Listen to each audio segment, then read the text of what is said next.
hands around people's necks, and the only reason that I wasn't choked was because my arms were longer and I was able to keep them at bay.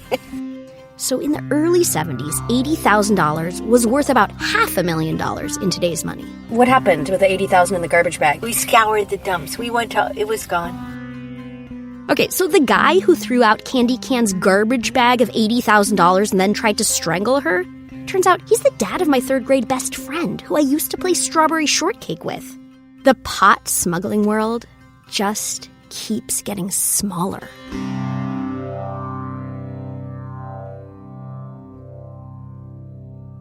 So an all-cash life was more common back in the olden days, but it could still be suspicious. Like, my dad was paying big sums of money, all in cash.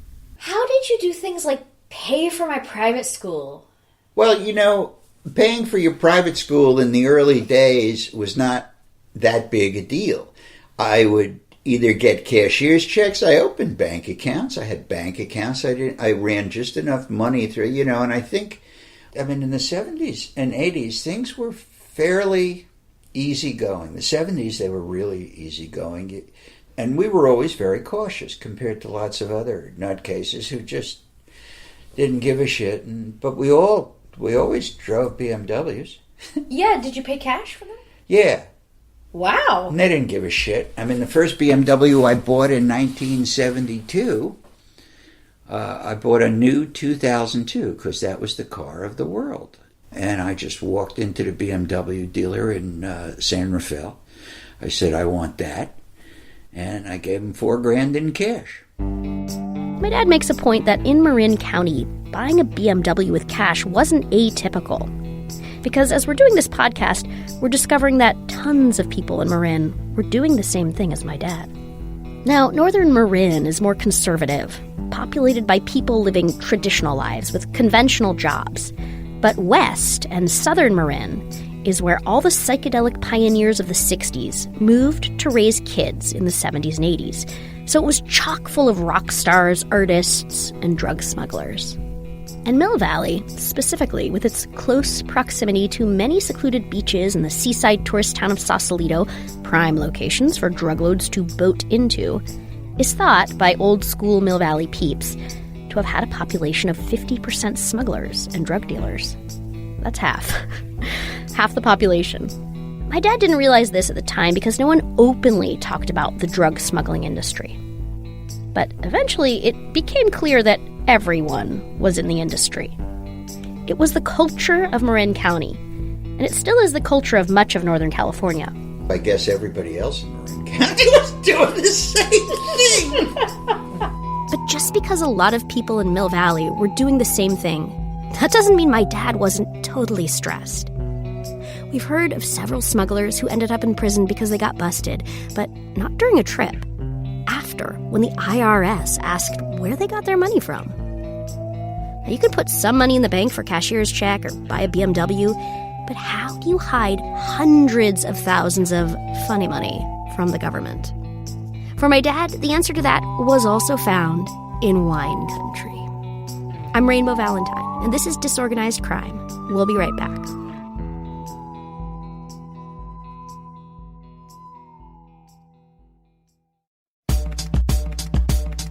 Hi, I'm Megan Gailey. Hi, I'm CJ Toledano. And we're both diehard sports fans and comedians. Oh, and we're married, too. Well, that's too many things. It certainly is. And we have a new podcast coming out called The Greatest, where CJ and I invite our funny and famous friends on to discuss who we think is the GOAT, a.k.a. the greatest of all time, on a variety of sports topics. That's right, from greatest team, greatest comeback, all the way to greatest sports commercials. Obviously, Peyton Manning. No, it's gotta be Barkley. Oh, yeah, I love Barkley. Okay, easy. Your eyes lit up in a way I've never seen them before when I said his name. But anyways, we invite our friends on and we get into heated and hilarious debates over who we think are the greatest sports icons of all time. It's the perfect podcast for sports fans who love arguing. Sports fans and couples. That's too much information. Agreed. So tune into The Greatest, which premieres January 21st. Listen and follow on the iHeartRadio app, Apple Podcasts, or wherever you listen to podcasts. Thanks, bye. Bye.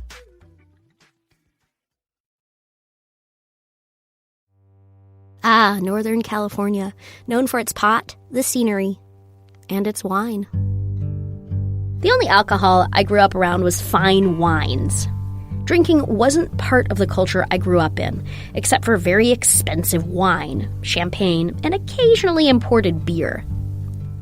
When I went back east for college, I was amazed at the prominence alcohol played in the lives of my college friends, and surprised that pot was taboo in their homes. They had all spent their high school years raiding their parents' home bar. I didn't know anyone with a home bar in their house until I went back east, where boxed wine and well-stocked home bars were the norm. I didn't know I was bougie until then, because I didn't know there was such a thing as cheap alcohol whose sole purpose is escapism rather than flavor and experience. So my dad became a wine enthusiast through his close friend, Neil. Neil was another nice Brooklyn Jewish kid who loved music and getting high. Neil was also a smuggler based in New York and supplied drugs to big bands like the Grateful Dead and Blondie. Neil was one of the people my dad worked with in New York when he would deliver cross-country from Mill Valley. He later became my little brother's godfather. Neil was wonderful, and he enlightened my dad on the finer things in life, like wine. Because Neil pointed out that fine wine collecting and reselling was the perfect place to clean your money. Okay, so I'd make a hunk of 25 grand, okay, on a trip. And I always wanted at the same time, I was always thinking about how to clean it. And so I started buying more wine at a time. As these hunks would come in, I would start buying 5 or 10 cases of something. My dad was always under pressure to make his money appear earned from an honest living. In other words, how to launder his money. Not literally like the money that got soaked under the bathroom sink, but money laundering. The illegal process of concealing the origins of money obtained illegally by passing it through a complex sequence of banking transfers or commercial transactions. Of course, the overall goal returns the money to the launderer in an obscure and indirect way. So under the Bank Secrecy Act, banks and other financial institutions must report to the government cash deposits greater than $10,000. Plus, banks are also supposed to report any suspicious transactions, like unusual deposit patterns below $10,000. So my dad could never park his cash at the bank without arousing suspicion. So he could never dive into traditional investments like CDs, stocks, bonds, etc. He had to find another way to make money out of his money. My parents laundered their money in a variety of ways. In commercial transactions, buying art, gemstones, antique books, and rugs. Rugs? Yeah, rugs. These were antique tribal rugs, not Persian rugs. So, yeah, I mean, we didn't use them on the floor. You've seen several of the different ones we have hanging. These were all really collectible items. Then. And they're still collectible now. What we have is really old carpets. Now, other ways to launder cash are buying vintage cars, jewelry, storing it offshore in the Cayman Islands or Switzerland. Of course, you have to transport it there, hence smuggling cash in yarn balls on planes. Or a simple cash-only retail business like an ice cream shop, bookstore, or sandwichery. Wine, however, was my dad's primary commercial transaction. He became a bit of a connoisseur with all the collectible vintages, buying in bulk for future resale when the wine had aged, becoming more valuable. Did you have an inkling where my dad got his cash from? Did it matter? Did it care? Did you ever think about it? I didn't think about it until I was involved in it. This is Sunset, a wine gourmand who sold my dad wine throughout the 80s and became a close family friend. And to be clear, he had no idea that my dad's initial interest in wine was fueled by money laundering. Always told me that his primary source of income was introducing entrepreneurs to people who supplied money, and that he got a commission for doing so.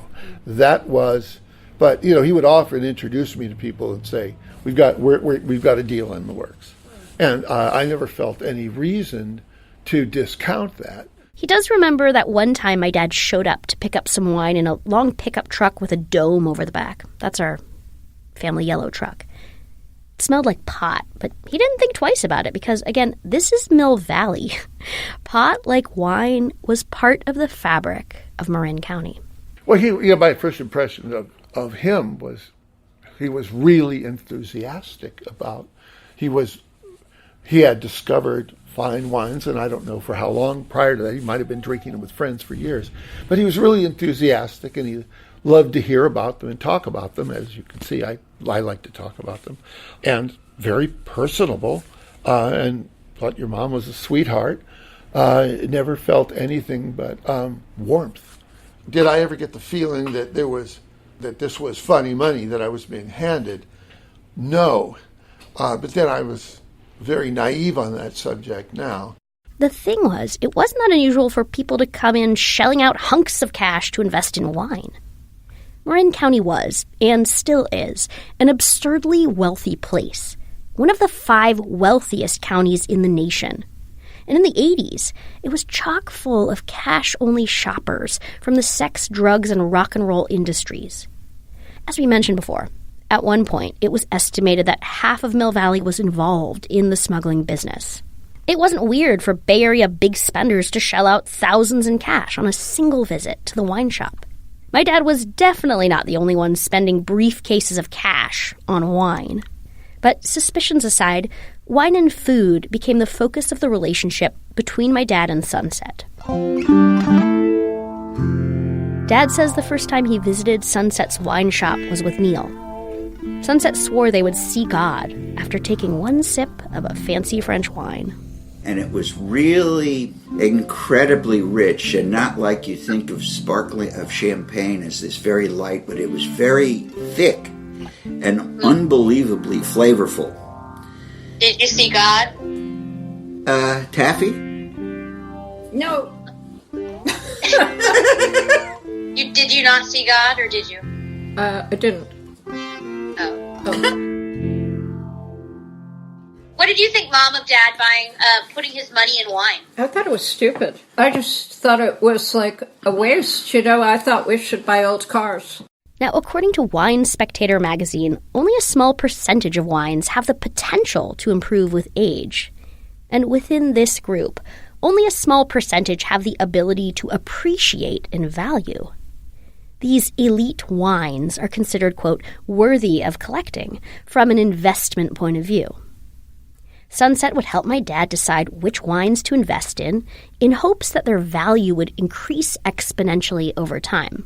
Sunset was constantly getting various new wines and the latest vintages of blah blah and reading about it because it was his biz. So he was really knowledgeable. And at one point, he's reading about the fact that he says, listen, Walter, the 82 vintage of French wines is said to be the greatest vintage of the 20th century. And we can get futures of buying bottles of Lafite and Mouton 82, and Petrus and Leoville, Las Casas, and we can get the most expensive in futures. We can buy them now. They'll deliver it in 3 years when they're ready to be delivered. And I could get the futures at $50 a bottle for the Lafite and Mouton, which ultimately ends up selling. If you look at 82 Mouton right now, it's probably somewhere between $3,500 and $5,000 a bottle. To give you an idea of how much wine my dad bought, he had to rent a storage unit for the enormous collection. Let's just be clear, we had a wine storage unit and a pot storage unit. There were always 10 to 20 bottles at home, but the thousands of other bottles and cases lived in a special climate-controlled locker specifically for wine, which I never visited. Probably a good thing since I'm super clumsy. My dad had thousands of bottles of wine, and he became a bit addicted to collecting it. That started to get me more and more addicted. I mean, I liked drinking wine, and it was really nice, but I just realized, one, I'm not a big drinker, and never have been anyway, but we would drink, we'd have our caviar, so we'd go have parties with Not a lot of people, just a few people, because we were drinking really expensive champagne and triple O Beluga, which Mom really did love.